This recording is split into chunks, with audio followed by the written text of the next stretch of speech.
দেখেন, শরীফ ওসমান বিন হাদি একটা সংক্ষিপ্ত জীবনযাপন করেছেন উনি, এবং উনি যেটা চেয়েছিলেন যে মানুষের মধ্যে ওনার আইডিয়াটাকে ছড়িয়ে দেওয়ার জন্য, উনি যদি বেঁচে থাকতেন, আজকে আল্লাহ তাকে নিয়ে গেছেন, উনি যদি বেঁচে থাকতেন, আরও যদি 100 বছর বাঁচতেন, উনি কতজন মানুষকে মোটিভেট করতে পারতেন।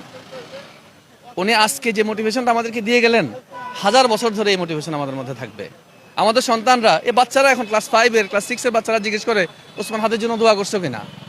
ওদেরকে তো আমরা রেখে আসতে পারি নাই, ওদেরকে আমরা রেজিস্ট করতে পারিনি। বলছে বাবা ঝামেলা হতে পারে, যেও না। এক একজন মন খারাপ হয়েছে, আমার এই ভাতিজা উঠে বাসা থেকে 5 তলায় আমার ছোট ভাই থাকে, ও নিচতলায় এসে আমি তো তলায় থাকি, কাঁদতেছে, বাবা তাকে নিবে না, বাবা তাকে হাদি চাচুর জানাজায় নিবে না। হাদি এখন তাদের হাদি, হাদি আমাদের হাদি। হাদি আপনি দেখেন, আজকে যারা বৃদ্ধ মানুষ দাড়ি চুল পেকে গেছে তাদের হাদি, ওই যে মুরব্বীদের হাদি, হুজুরদের হাদি, বামদের হাদি, ডানদের হাদি। বাংলাদেশে হাদি হয়ে গেছে একটা ইন্সপিরেশন, অনন্তকালের ইন্সপিরেশন। হাদির জীবন দেখবেন, ওই যে অনেকে বলে না 32-এ শেষ তার বয়স, আসলে ও তো 32-এ শেষ না, সে নাই, কিন্তু তার লেসন, তার নলেজ অনন্তকাল ধরে আমাদেরকে মোটিভেটেড করবে। এই জন্য আমি বলবো যে হাদির জীবন আমাদের সবার গভীরভাবে উপলব্ধি করা উচিত, স্টাডি করা উচিত, আমাদের নিজেদের শেখা উচিত, আমাদের সন্তানদেরকে শেখানো উচিত।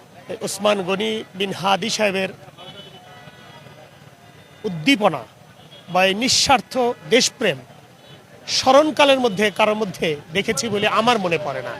ব্যক্তিগতভাবে আমি ওকে ফিল করি, এবং নিজের ভিতরে উনি আমার ভিতরে, আমার 50 বছরের উপরে বয়স, এই বয়সে আমার ভিতরে উনি যে জাগরণ তুলে দিয়েছেন, এইটি আসলে কিভাবে আপনারা ভাষা এক্সপ্রেশন করবেন বা আমরা করতে পারবো এটা আমার জানা নাই। আসলে এটা ভিতরের আবেগের বিষয়, ভিতরটা ভেঙে চুরে যাওয়ার বিষয়, যে একটি দেশপ্রেমিকরা আমরা নিজেরা নিরাপত্তা দিতে পারি নাই, তাহলে আমাদের বাকি যে ভবিষ্যৎ প্রজন্ম, এদের নিরাপত্তার জন্য আমরা কি করে যেতে পারবো আমরা জানি না।